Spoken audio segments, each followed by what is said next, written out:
वेळेस doctor APJ Abdul Kalam हे राष्ट्रपती होते. राष्ट्रपती भवनामध्ये त्यांना भेटण्याचा आमच्या सर्व बॅचसमोर मलाही एक संधी भेटली. असं सांगितलं होतं की सर्वंट आहात, तुमच्या खांद्यावरती खूप मोठी एक जबाबदारी आहे. ही जबाबदारीला तुम्ही कर्तव्य म्हणून पार पाडाल तर 99.99% लोक जसं करतात तसंच तुम्ही काम कराल. कारण जॉब किंवा जबाबदाऱ्या आपण पार पाडत असतो. तुम्ही फक्त एक जॉब IAS म्हणून, IPS म्हणून किंवा कुणी, आपण शिक्षक असू, आपण अधिकारी असू, आपण आईवडील असू, आपण विद्यार्थी असू, एक माणूस म्हणून असू, सर्वात महत्त्वाचं म्हणजे माणूस म्हणून. तर आपण जन्माला येतो, मोठं होतो, आईवडील आपल्याला मोठं करतात, शाळेत जातो, शाळेतून शिकतो, ग्रॅज्युएशन होतं, नोकरी लागते किंवा धंदा करतो किंवा शेती करतो, लग्न करतो, मुलं बाळं होतात, परत आपण आजी आजोबा होतो आणि शेवटी मरतो. हा सर्वसाधारणपणे निसर्गाचा नियम, त्याप्रमाणे जन्माला आलो, या जगात काही दिवस, काही महिने, काही वर्ष राहिलो आणि मृत्यू पावलो. हे जगणं म्हणजे मनुष्य प्राण्याचं, तुमचं आणि माझं, हे इतर जनावरांपेक्षा किंवा प्राण्यांपेक्षा वेगळं कसं? हा प्रश्न तुम्ही आणि आम्ही सर्वांना विचारला पाहिजे. म्हणून तुम्ही ज्यावेळेस एखादा IAS म्हणा किंवा कोणताही एक माणूस म्हणून जगामध्ये जन्माला आल्यानंतर तुमचा जॉब किंवा कर्तव्य, माझे आईवडिलाचे कर्तव्य मी करते, मी शिक्षकाचं कर्तव्य मी करतो, विद्यार्थ्याचं कर्तव्य मी करतो, संस्था आमच्या मित्रांनी काढली ते संस्थेचं कर्तव्य करतात. कर्तव्य जवळजवळ सर्वजण करत असाल, कमी जास्त प्रमाणात, योग्य अयोग्य प्रमाणात करत असतील. परंतु तेवढ्यापुरतं सीमित राहिलं तर ते मेकॅनिकल होऊन जातं आणि मग त्याच्यातून नवीन काही घडतं किंवा चांगलं काही घडतं अशी शाश्वती नसते. जे चाललंय ते चालत राहील.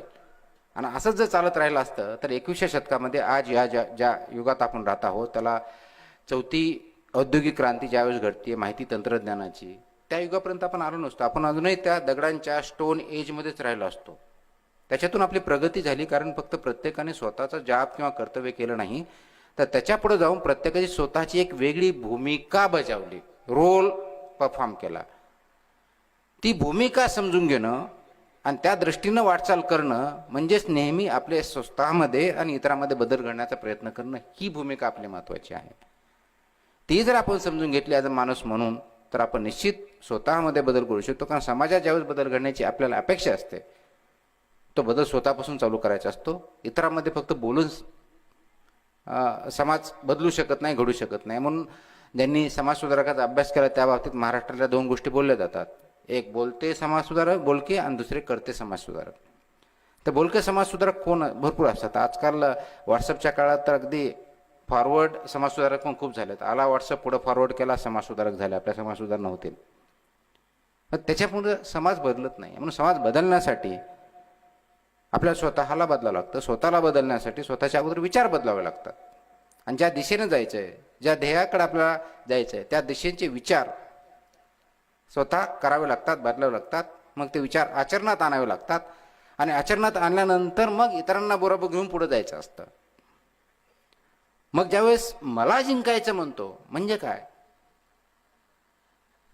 तर मला जिंकायचं म्हणजे दुसऱ्याच्या विरुद्ध जिंकायचं नाहीये, इतरांच्या कंपॅरिझनमध्ये जिंकायचं नाही. तर प्रथमतः स्वतःला माणूस म्हणून विचारांच्या आधारावरती आचरणामध्ये केलेला बदल, आणि स्वतःमध्ये आज काहीतरी एक स्टेप मी पुढे गेलो, स्वतःच्या अगेन्स्ट, स्वतःच्या विरुद्ध. म्हणजे आता आज मी स्टेटला आहे, उद्या याच्यापेक्षा माझी काही विचाराची उंची वाढली आहे का? माझ्या आचरणामध्ये त्या दृष्टीने काही फरक पडला आहे का?